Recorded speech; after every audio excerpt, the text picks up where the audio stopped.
1944. gada septembrī Sarkanā armija izvērsa karadarbību Baltijas virzienā ar mērķi sašķelt un iznīcināt Vācu armijas grupējumu Nord. Mores kauju pamatoti varam nosaukt par pēdējo Rīgas aizstāvēšanas kauju. Latviešu karavīra tēvzemes mīlestība un varonība aizkavēja Sarkanās armijas pēkšņu izlaušanos uz Rīgu, nodrošināja neparedzēta apjoma armijas un civiliedzīvotāju evakuāciju. Vācu karaspēks šo kauju laikā Rīgu bija atstājis, un Sarkanā armija to ieņēma bez cīņas. Rezultātā Rīga netika sagrauta.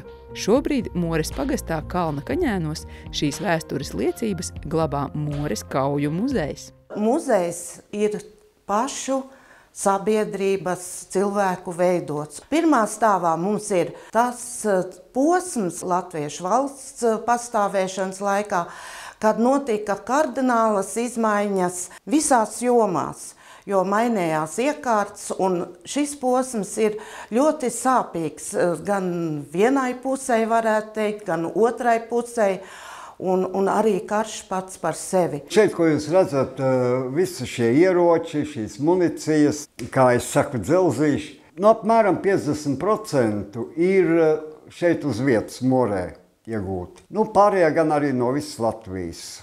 Tā kā tanks, piemēram, ir no Ērgļiem, arī tā lidmašīna Jak-9 ir no aiz Jumurdas, tur no Paušpura. Būs tagad septembrī 14 gadi, kopš sāku veidot. Šī muzeja iniciatori bija leģionāri.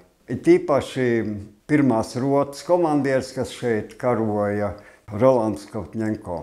Un atbraucot šeit, gids stāsta par visu, un bērniem ir viens stāstījums, pieaugušiem ir no cita grieziena. Varēsiet uzzināt daudz ko tādu, ko neraksta ne grāmatās, ne arī tā pat ikdienā nepārunā. Mums ir tāda tēma kā novadpētniecība arī. Un pēdējā mums bija Krāšņa zaļumballe muzeja naktī, jo tēma bija, ko mēs pētījām veselu gadu, visi morēnieši, par Mores muzikantiem.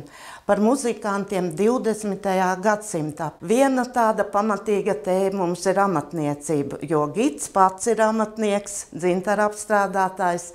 Arī man patīk ļoti adīt. Katru gadu mums ir cita amatniecības izstāde, un tās izstādes ietvaros tādi interesanti var iepazīties ar autoriem personīgi. Mums ir ļoti brīnišķīga apkārtne, kā citi saka, ļoti laba aura relaksācijai. Uz tikšanos Mores muzejā būsiet gaidīti viesi!